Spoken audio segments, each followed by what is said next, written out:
Assalamualaikum warahmatullahi wabarakatuh. Saya Zulfikar SPDI, calon guru penggerak angkatan 9 SD Negeri Blangjerat, Kabupaten Pidi. Dalam video ini saya akan menjelaskan tentang mulai dari diri modul 2.1. Kutipan untuk hari ini, anak-anak hidup dan tumbuh sesuai kodratnya sendiri. Pendidik hanya dapat merawat dan menuntun tumbuh kodrat itu. Ki Hajar Dewantara. Tujuan pembelajaran, calon guru penggerak dapat berbagi pengalaman tentang bagaimana tindakan gurunya di masa lalu membantu dirinya untuk belajar dengan lebih baik lagi, sehingga dapat mencapai tujuan pembelajaran yang diharapkan. Pertanyaan pemantik untuk pembelajaran 1, bagaimana seorang guru dapat mengelola kelas dan memenuhi kebutuhan belajar murid-muridnya yang berbeda-beda. Mulailah dengan langkah-langkah berikut ini. Yang pertama sekali, melakukan identifikasi melalui asesmen diagnostik terkait gaya belajar, minat belajar, kemampuan di kelas sebelumnya, serta memberikan pretest. Merancang pembelajaran yang dapat memenuhi gaya belajar murid melalui media pembelajaran yang menarik. Memberikan perlakuan yang berbeda berdasarkan kemampuan belajar peserta didik. Dengan kemampuan rendah diberikan pembimbingan dengan porsi lebih banyak. Sementara peserta didik dengan kemampuan lebih baik, pembimbingan lebih cenderung mendorong lebih mandiri. Pertanyaan-pertanyaan reflektif. Bayangkanlah kelas yang saat ini Anda ampu dengan segala keragaman murid. Saya adalah guru pendidikan agama Islam di Sekolah Dasar Negeri Blangjerat. Saya mengampu kelas 1 sampai kelas 6. Murid-murid setiap kelas memiliki keberagaman, di antaranya 1. Perbedaan kemampuan ekonomi, 2. Perbedaan gaya belajar, 3. Perbedaan minat, 4. Perbedaan kemampuan dalam memahami suatu pelajaran, dan perbedaan situasi belajar di rumah, baik dukungan maupun fasilitas belajar, perbedaan keterampilan membaca. Berbagai keberagaman ini mendorong saya mencari cara agar semua keberagaman dapat terakomodir dengan baik saat proses pembelajaran berlangsung. Misalnya memberikan berbagai variasi model pembelajaran agar semua gaya belajar dapat memahami penjelasan atau berbagai metode pembelajaran ketika menjelaskan konten pembelajaran. Apa yang telah Anda lakukan untuk melayani kemampuan murid yang berbeda? Apa yang Anda lakukan untuk membuat proses pembelajaran menjadi lebih mudah untuk murid Anda? Apakah Anda perlakuan yang berbeda yang Anda lakukan? Jika ada, perlakuan seperti apa? Jika tidak ada, apa dampaknya? Untuk melayani kemampuan murid yang berbeda, saya berusaha yang pertama sekali melakukan asesmen pra-pembelajaran atau asesmen diagnostik untuk mengetahui kemampuan awal peserta didik. Untuk melayani kemampuan murid yang berbeda, saya berusaha untuk melakukan wawancara secara personal dengan murid mengenai minat, kondisi, kenyamanan belajar, serta kesulitan dalam pembelajaran. Melakukan wawancara dengan wali kelas untuk mengetahui rekam jejak kemampuan peserta didik di kelas sebelumnya. Mengobservasi kemampuan belajar peserta didik saat proses pembelajaran.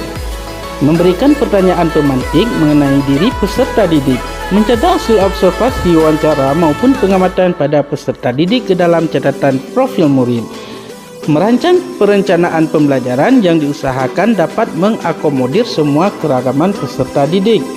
Yang terakhir adalah merancang membuat penilaian berdasarkan kriteria keberagaman tersebut. Apa yang Anda lakukan untuk membuat proses pembelajaran menjadi lebih mudah untuk murid Anda? Untuk memudah proses pembelajaran bagi peserta didik, saya berusaha untuk menggunakan model pembelajaran yang dapat mengakomodir kebutuhan belajar peserta didik, menerapkan beberapa metode sekaligus pada saat proses pembelajaran berlangsung, menggunakan media pembelajaran yang memungkinkan peserta didik dengan gaya belajar auditori, visual, dan kinestetik terakomodir. Memaparkan tujuan pembelajaran dan capaian yang diharapkan. Memaparkan materi dengan bahasa sederhana sehingga mudah dipahami atau dimengerti peserta didik. Merancang asesmen yang dapat mengakomodir ketiga ranah kognitif, afektif, dan psikomotorik. Memberikan pertanyaan ketika mengawali pembelajaran. Tujuan pertanyaan pemantik untuk mengetahui kemampuan awal murid. Memberikan kompleksitas tugas yang berbeda sesuai dengan tingkat kemampuan peserta didik. Apakah ada perlakuan yang berbeda yang Anda lakukan? Jika ada, perlakuan seperti apa? Dalam proses pembelajaran, saya berusaha memberikan pengalaman belajar berbeda. Untuk anak dengan kemampuan kurang, saya akan memberikan porsi waktu pendampingan dan pembimbing lebih banyak. Mengarahkan murid yang memiliki kemampuan lebih baik bekerja secara mandiri. Dalam proses pembelajaran, saya berusaha memberikan pengalaman belajar berbeda. Untuk anak yang memiliki kemampuan kurang baik, tugas yang diberikan tidak terlalu kompleks. Untuk anak yang memiliki kemampuan yang baik, tugas yang diberikan memiliki kompleksitas dan tantangan sendiri. Apa nampaknya terhadap murid Anda? Perbedaan perlakuan yang saya lakukan berdampak situasi kelas kondusif karena peserta didik dengan kemampuan yang belajar yang lebih tinggi membutuhkan waktu lebih lama untuk menyelesaikan tugas yang menantang dan kompleks. Peserta didik dengan kemampuan lebih baik dapat menyelesaikan tugas secara mandiri. Peserta didik dengan kemampuan rendah terbantu karena diberi porsi pendampingan yang lebih banyak. Sebutkan tantangan-tantangan yang Anda hadapi dalam proses pembelajaran di kelas yang disebabkan oleh keragaman murid Anda. Tindakan apa yang Anda telah lakukan untuk mengatasi tantangan-tantangan tersebut? Tantangan-tantangan yang saya hadapi, yang pertama, kesulitan merancang pembelajaran yang dapat mengakomodir semua kebutuhan belajar peserta didik. Pembuatan media ajar yang membutuhkan waktu cukup lama, tidak tercapainya target pembelajaran yang diharapkan, alokasi pengajar tidak mencukupi. Kesulitan melakukan penilaian yang mencakup asesmen kognitif, afektif, dan psikomotorik. Peserta didik dengan kemampuan kurang cenderung cepat menyerah jika tidak didampingi. Peserta didik dengan kemampuan lebih baik dapat menyelesaikan tugas dalam waktu singkat sehingga muncul kebosanan bagi mereka. Tindakan-tindakan apa yang telah Anda lakukan untuk mengatasi tantangan-tantangan tersebut? Tindakan dilakukan untuk mengatasi tantangan yang muncul. Yang pertama, mengadopsi rancangan pembelajaran yang dianggap efektif, kemudian diinovasi sesuai konten materi. Mengunduh media pembelajaran tertentu atau mengadopsi media pembelajaran yang dianggap efektif. Membuat pemetaan KD dengan mempertimbangkan tingkat kesulitan KD. KD yang lebih kompleks tentunya dialokasikan pada waktu yang lebih panjang, sedangkan KD dengan kompleksitas sederhana diletakkan pada alokasi waktu yang lebih sedikit. Asesmen yang dirancang diusahakan sederhana dan fokus pada indikator materi. Melakukan pendampingan intensif pada peserta yang memiliki kemampuan rendah. Peserta didik dengan kemampuan lebih baik diminta jadi tutor sebaya. Menurut Anda, untuk mengakomodasi tantangan yang terkait dengan keragaman murid tersebut, bagaimana pembelajaran itu dirancang dan dilaksanakan dan dievaluasi? Strategi pembelajaran yang memungkinkan guru menggunakan multimodel, mengusahakan pembuatan media ajar yang menjangkau peserta di auditori, visual maupun kinestetik.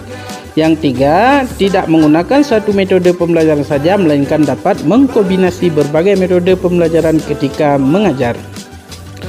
Pelaksanaan pembelajaran untuk mengatasi keragaman peserta didik dengan usaha menggunakan ice breaking yang membuat peserta didik auditori, visual, dan kinestetik terlibat dan merespon.